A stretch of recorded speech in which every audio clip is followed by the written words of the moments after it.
Olá, pessoal! Sejam todos muito bem-vindos para mais um podcast filosófico, atividade promovida pela Organização Internacional Nova Acrópole do Brasil.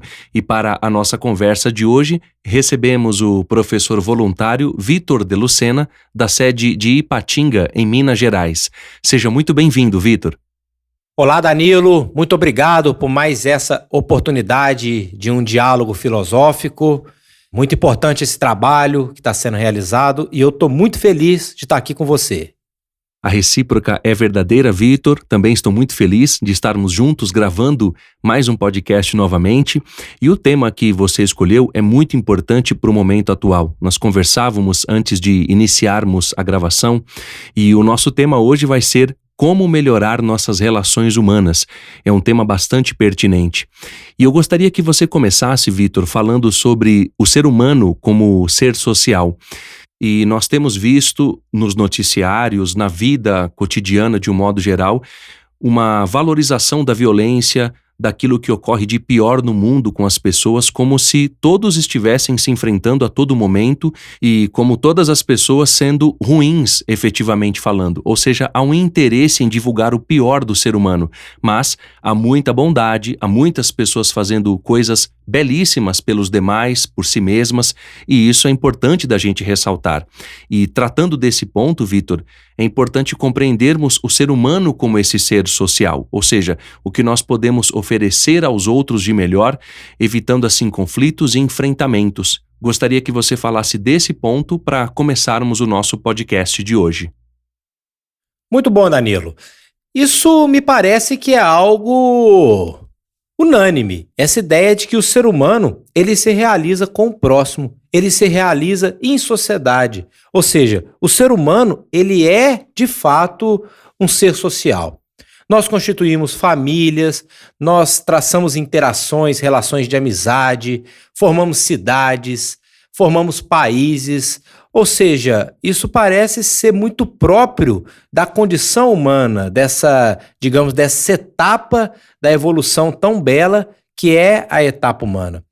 E, ao mesmo tempo que o ser humano ele é um ser social, existe também esse paradoxo, porque viver em sociedade também não é simples. Existe uma série de desafios que o ser humano enfrenta para poder estabelecer relações humanas honestas, dignas, pacíficas. E isso parte de todo um processo de compreensão do que é o ser humano, de compreensão do que é o processo evolutivo do ser humano, do próprio sentido da vida.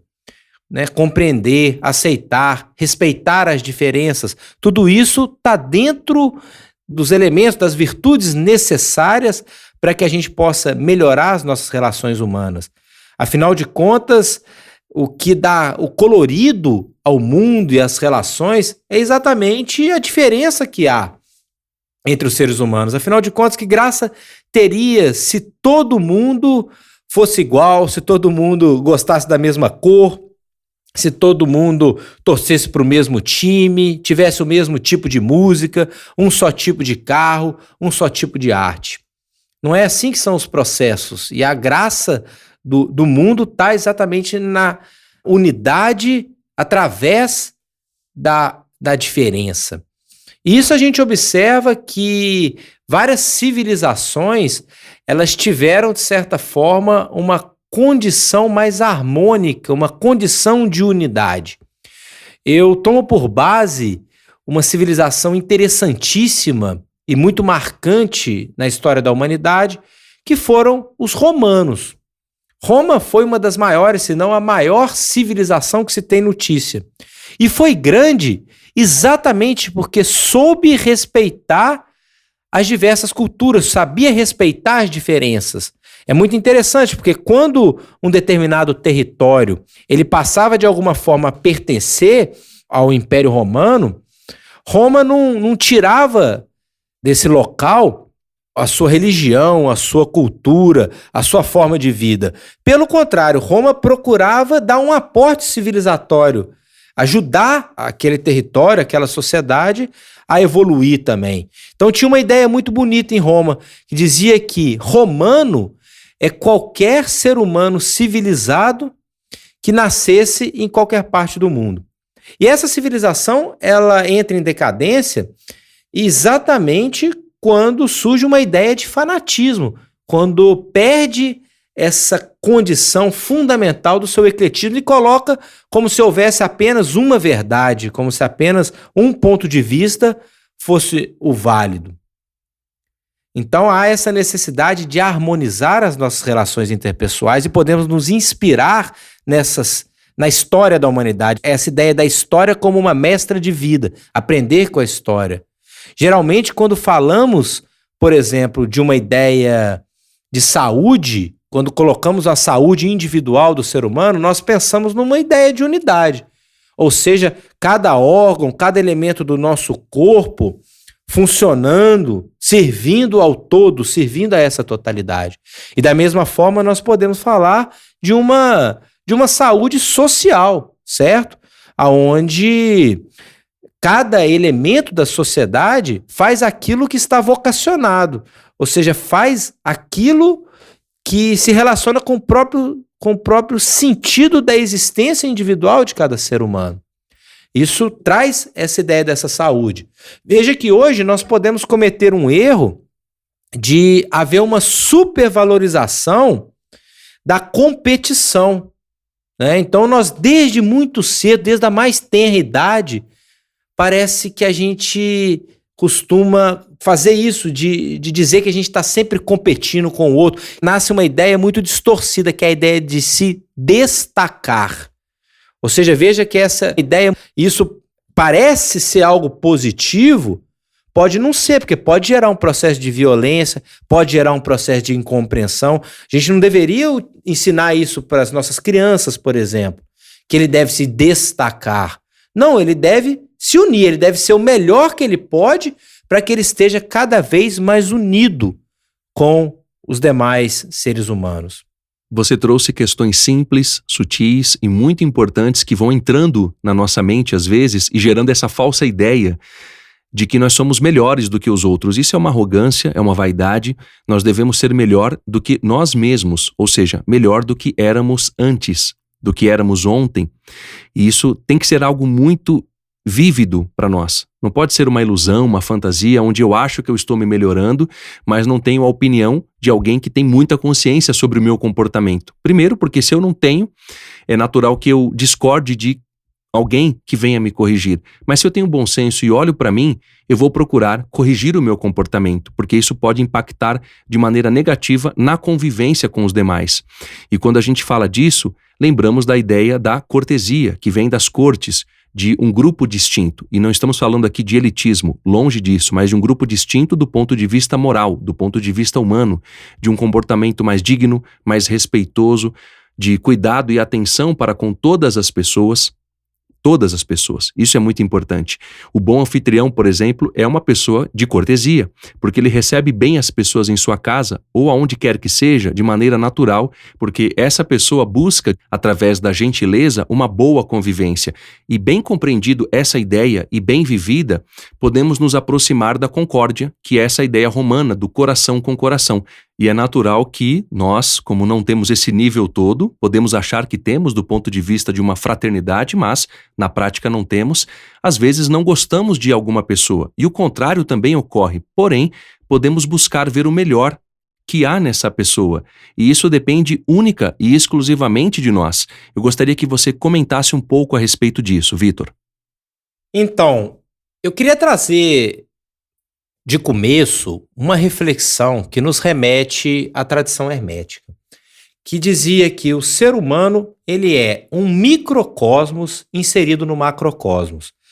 Isso é muito significativo, porque coloca o ser humano como uma síntese do todo, E também a gente pode traçar um paralelo dessa tríade que você colocou, da ideia da cortesia, convivência e concórdia dentro do ser humano também.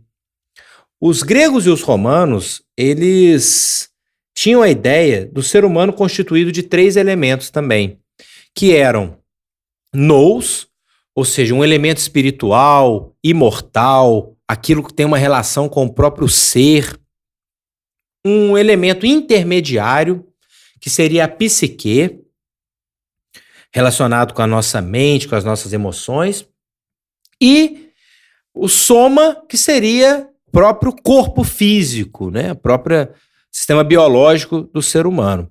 É interessante porque, inclusive, Plotino, um filósofo neoplatônico, ele falava desse elemento da psique, seria exatamente algo intermediário entre o ser, ele chamava o ser, a inteligência e a forma, né? Então, a partir do momento em que o espírito ele adentra a matéria, no choque entre espírito e matéria, surge um elemento intermediário, que tem um pouco de matéria e tem um pouco de espírito, digamos assim, né? Que seria exatamente a psique. Trazendo isso e considerando a sociedade também como um grande ser, que não deixa de ser também, quantas vezes a gente às vezes vai no alto de uma colina, de uma montanha, de uma cidade e olha a nossa cidade do alto e dá exatamente essa impressão de você estar vendo um ser vivo, com artérias, com um coração, com as suas células, com seus órgãos, etc. Então podemos tomar essa perspectiva da sociedade também como um ser. Tomando isso por base, traçando esse paralelo com essa concepção ternária do ser humano, isso em sociedade se torna a ideia da cortesia, de um primeiro elemento, fundamental para os demais, né? Ela traz um fundamento, porque, como você disse, é uma postura de corte, uma ideia de não se portar de qualquer maneira, se portar da forma mais humana possível, com elegância, com cortesia, com retas palavras, com retas intenções. Aliás, isso me remete a uma arte que é a arte da diplomacia. Existe um conceito de diplomacia muito bonito, que diz que diplomacia é a arte de falar a verdade sem ferir. Então é essa preocupação também de ter essa elegância de não querer ferir ao próximo. Não ferir nem fisicamente, nem psicologicamente, de forma nenhuma. E através dessa postura mais humana, nós podemos então alcançar essa ideia da convivência, que é a ideia do viver com o outro, de viver e deixar viver, de ter uma vida em conjunto, uma vida com o outro. Cada elemento da nossa vida seria uma perspectiva que dá mais vida ao outro e não de que tira a vida, né? Para quem sabe nós chegarmos ou nos aproximarmos desse arquétipo da concórdia. Tão bonito isso, de uma ideia dos corações unidos, de coração com coração, que é algo tão profundo, mas tão profundo, que traz uma ideia de um ser humano com uma visão de unidade. Ou seja, a visão de que não há mais diferença entre eu e o outro. É tudo um só. Essa é a ideia também desse coração, dessa concórdia. Não há mais essa diferença entre o eu e o outro. Os dois são um. E até com essa questão do coração, eu remeto a uma frase do Pequeno Príncipe, onde ele fala que só se vê bem com o coração. O essencial é invisível aos olhos. Tem mais um ponto, Vitor, que eu gostaria que você comentasse, a ideia de como nós vamos nos separando um do outro. Você trouxe questões importantes em relação ao nosso organismo, a essa unidade de funcionamento, e naturalmente que nós temos essas questões internas, todos nós. O nosso organismo trabalha em virtude do todo. As células, tecidos, tudo tem uma finalidade. E isso é muito importante porque é um exemplo de união, de harmonia. E quando a gente observa o mundo de hoje, com esses enfrentamentos que nós temos, repito, isso não é em todos os lugares e a todo momento, mas temos percebido isso sim, em muitos lugares do mundo, a gente, olhando em contrapartida, lembrando dos romanos e da ideia de unidade, os egípcios também tinham essa concepção, esses povos tradicionais, de um modo geral, viviam essa ideia, isso é um fato histórico que a gente pode corroborar através da história, e é natural que houve os declínios também nessas sociedades, e há um fator fundamental, que é o declínio moral, que leva a todos os outros declínios. Uma falta de dignidade humana vai gerando enfrentamentos, porque a gente se vê um pouco como feudos E isso é importante da gente refletir.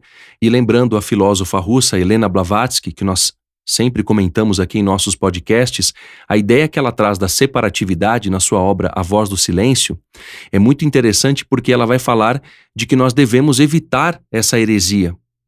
Parece algo simples, mas é muito profundo. O que me separa do meu semelhante? O que eu tenho buscado como ponto de união, de convergência, de uma convivência saudável, digna, feliz, complementar? Eu gostaria que você falasse sobre isso, justamente porque olhar para dentro de nós e ver aquilo que nós temos que separa um do outro, e é algo que eu tenho refletido muito, de como oferecer um melhor exemplo para aproximar as pessoas, e como podemos fazer isso de maneira bastante eficiente, bastante consciente. Gostaria que você falasse um pouco mais sobre essas reflexões. Helena Blavatsky, essa extraordinária filósofa do século XIX, ela dava tanta relevância a isso que foi a última frase que ela disse na vida dela. Foi: mantenham a união. Tamanha a relevância que ela dava para isso.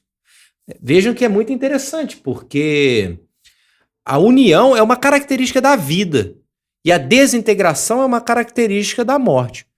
Quando uma sociedade ela começa a se desunir, a se desintegrar, onde aparecem elementos de uma violência exagerada, de uma competição exagerada, de uma falta de generosidade, isso é sinal de que uma civilização não está bem, de que ela pode estar morrendo, como você disse. É uma característica medieva, essa ideia dos feudos. E Blavatsky coloca exatamente isso na obra dela, A Voz do Silêncio. O pior mal da humanidade é a heresia da separatividade. É a gente parar de perceber essa ideia de que nós somos um, em última instância. Aliás, eu chamo até a atenção para um discípulo de uma discípula de Blavatsky. Foi um grande filósofo também do século XIX, o professor Siri Han, que ele falava da convivência e falava que não é simples, que a convivência ela é uma prova iniciática. Muitas vezes nós vemos essa ideia de iniciado como um sinônimo de sábio, ou seja, se nós temos problemas de convivência é porque ainda não somos sábios. Então nós temos que entender que isso faz parte do processo e tentar solucionar da forma mais sóbria possível, sabendo que nós devemos e temos que conviver com as pessoas. O professor Michel Echenique, que foi quem trouxe a Nova Acrópole para o Brasil no ano de 1984, ele tinha uma frase muito interessante que cabe muito nesse momento. Ele dizia que nós estamos no mundo para estar com as pessoas e não para fazer coisas. E isso está em absoluta consonância com um estudo, que é um estudo bastante antigo, parece que ele tem quase 80 anos, na Universidade de Harvard, que é um estudo sobre a felicidade humana, ou seja, o que será que faz com que o ser humano seja feliz. E estudaram algo em torno de 700 pessoas ao longo da sua vida toda, e foram pessoas muito diferentes, com condição social muito diferente, condição econômica, etc. E chegaram à conclusão de que as pessoas mais felizes independia de dinheiro, independia de status, mas as pessoas mais felizes foram aquelas que estabeleceram relações humanas profundas. Ou seja, estar com o outro, conviver com o outro, isso é extremamente salutar, isso é agradável. Eu queria passar até uma experiência que nós estamos tendo aqui na Nova Acrópole de Ipatinga. Aliás, a nossa instituição, a Nova Acrópole, é uma experiência sociopolítica muito interessante, porque a Nova Acrópole ela está presente hoje em aproximadamente 60 países. No Brasil, são mais de 100 escolas nas principais cidades, e o nosso país é um país com dimensão continental, então são pessoas muito diferentes. E por vezes nós estamos juntos nos nossos encontros nacionais e até mesmo internacionais. E ali a gente pode observar que há uma intenção de todos de estabelecer relações profundas. Ou seja, a nossa amizade, a nossa união, ela se fundamenta não em aspectos temporais, não é uma relação que se relaciona por gostos, por relação de idade, mas sim por ideias elevadas. Ou seja, queremos ser mais justos, queremos ser mais corajosos, em síntese, queremos ser mais virtuosos. Porque eu entendo que sabedoria está muito mais relacionado com virtudes do que necessariamente com uma bagagem intelectual, que é importante naturalmente, mas um ser humano virtuoso, como é agradável estar na presença de pessoas virtuosas, né? Então essa é uma experiência sociopolítica. E aqui na Nova Acrópole de Ipatinga, recentemente, nós iniciamos atividades da Escola do Esporte. Escola do Esporte com o Coração, um trabalho extraordinário desenvolvido pela Nova Acrópole a nível internacional. E nós começamos a correr, a fazer treinos de corrida. E muitos disseram para mim que nunca tinham gostado de corrida e que agora estavam gostando. E era exatamente o meu caso também, que nunca gostei de correr e agora estou gostando. E aí eu fui observar uma coisa, não é que e talvez tenha acontecido o mesmo com os outros, não era que eu não gostava de corrida. Na verdade, eu não gostava era da solidão. Então, se você faz as coisas com os outros, isso te dá força, né? Observa como que a solidão, por vezes, ela tira a humanidade das pessoas. É um estado psicológico muito delicado e desagradável. Às vezes vemos esses casos extremos no cinema, na literatura e até mesmo alguns casos verídicos, onde por alguma circunstância a pessoa acaba sozinha por um longo espaço de tempo e com o tempo a pessoa vai perdendo até mesmo a sanidade, não é verdade? Então, o estar com o outro é uma forma de a gente manter a nossa saúde psicológica também.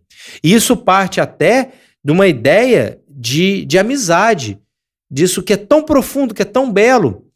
Tem um filósofo, o Sêneca, bastante conhecido da escola estoica, que ele tem um texto muito bonito sobre a amizade, que faz parte de uma obra dele que se chama Cartas a Lucílio. E ele fala que a amizade, até um sábio, ele apesar de se bastar, ele quer ter amigos. Por que ele quer ter amigos? Porque ele quer oferecer, ele quer ser uma mão estendida para alguém. Então não são relações estabelecidas com base em carência, porque isso Sêneca fala. Isso é negócio, isso não é a verdadeira amizade. A amizade pura é aquela que você está procurando oferecer algo aos demais, oferecer algo para os seus semelhantes. Você trouxe figuras emblemáticas da história da filosofia, começando por Sêneca, esse grande filósofo romano que deixou um legado junto com Marco Aurélio, com o Epiteto, da escola de filosofia estoica. O professor Michel Echenique, fundador da Nova Acrópole aqui do Brasil, a quem eu tive o prazer de conhecer, ter aulas e ver de perto o que é de fato um filósofo, aquele que busca as ideias mais elevadas com simplicidade, humildade e uma ação muito coerente, muito íntegra, de muito valor, sem dúvidas, um entusiasta da filosofia na sua ação mais prática, na sua ação mais concreta, através do exemplo moral. E isso é muito importante da gente destacar. E só um parênteses, para os nossos ouvintes, esse vídeo que você mencionou trata-se de um estudo feito em Harvard que chama-se Makes a Good Life, que foi apresentado no TED pelo professor Robert Waldinger. Vale muito assistir esse vídeo porque justamente esse ponto das boas relações humanas que geram felicidade é muito bem abordado através de um estudo prático ao longo de décadas, e isso reflete o que a gente está buscando aqui nessa conversa. E eu tenho refletido muito sobre isso todos os dias. Ou seja, a filosofia como algo que devemos entender e aplicar como busca também da felicidade. As nossas relações humanas, elas melhoram quando a gente entende o que é a ética e a moral, a teoria e a prática. E em cada ação que eu tenha de respeito, de cuidado com as pessoas com quem eu convivo, no ônibus, em casa, pode parecer algo simples. Se eu chego em casa tarde, eu não vou chegar falando alto ou com o celular com a música alta, por respeito aos que estão ali, que podem estar dormindo, assim como quando eu levanto cedo também, o cuidado para não acordar as pessoas que ainda estão descansando, no ônibus, quando eu tiro a bolsa para alguém passar, para não bater na pessoa. A gente não precisaria ter tantas notificações nos ônibus e metrôs para um comportamento se a gente tivesse consciência do que deve fazer, se colocando no lugar do outro de fato. Isso é algo que parece irrisório, simples e até pueril, mas na verdade é muito importante. Quando a gente se melhora, nós expandimos a nossa consciência, e a filosofia é justamente isso, melhorar as nossas ações, buscar a sabedoria, a fraternidade.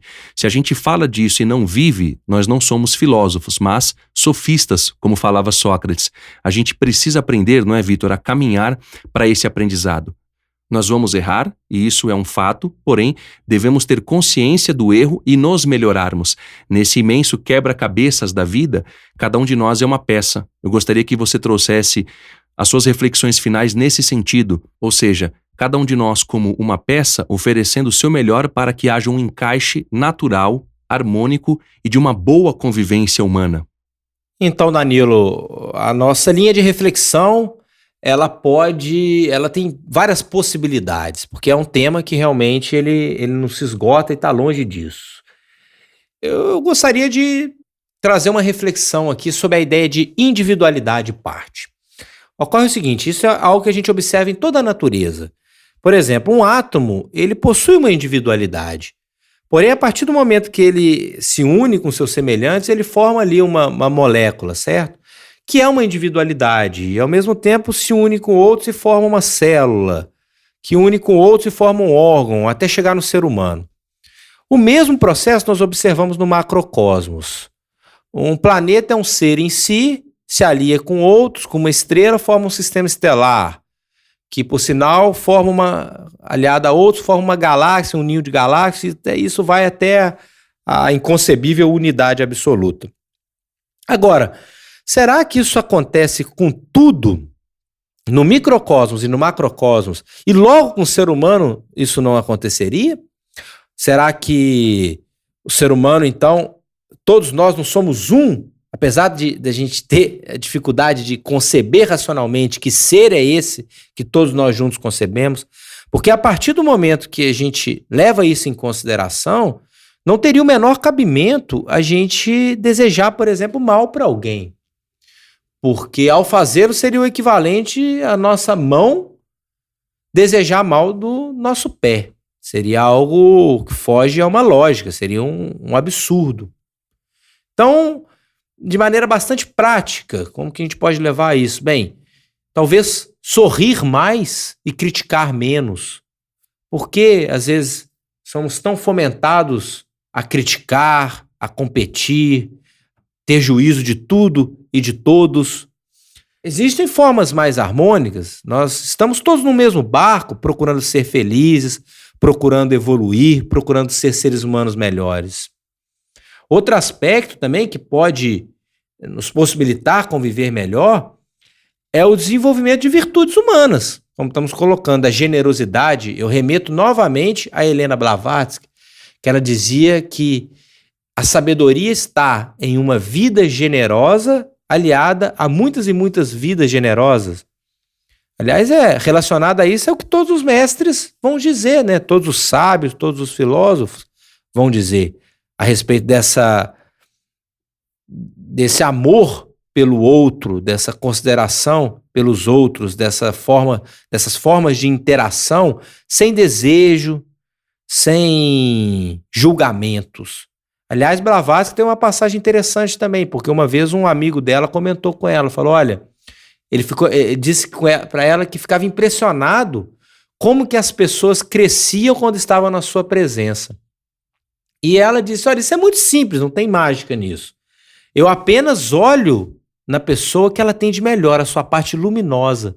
E só de eu olhar eu já fortaleço isso e é isso que acaba expressando. Será que não esteja faltando isso também?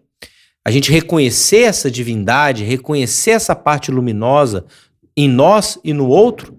Platão dizia, nós somos deuses, mas nos esquecemos disso.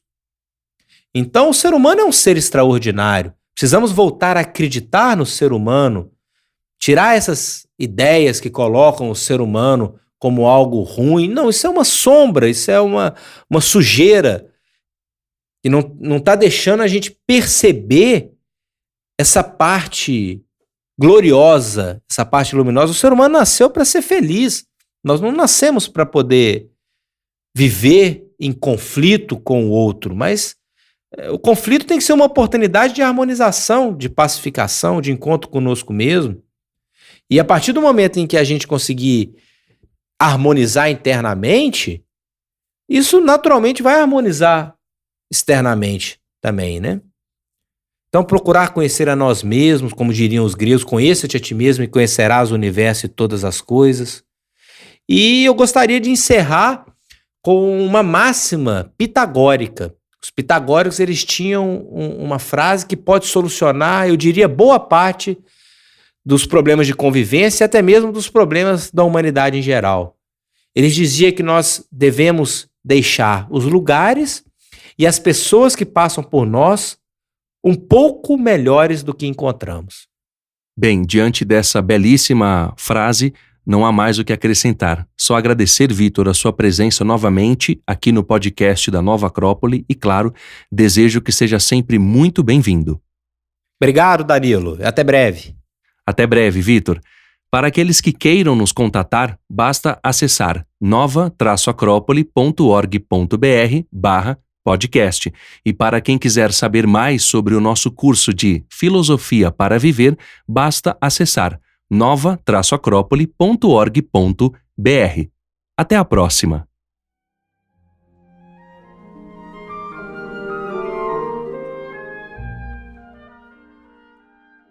A trilha deste podcast é de autoria de Maurice Ravel e chama-se Antar, número 7, Allegretto.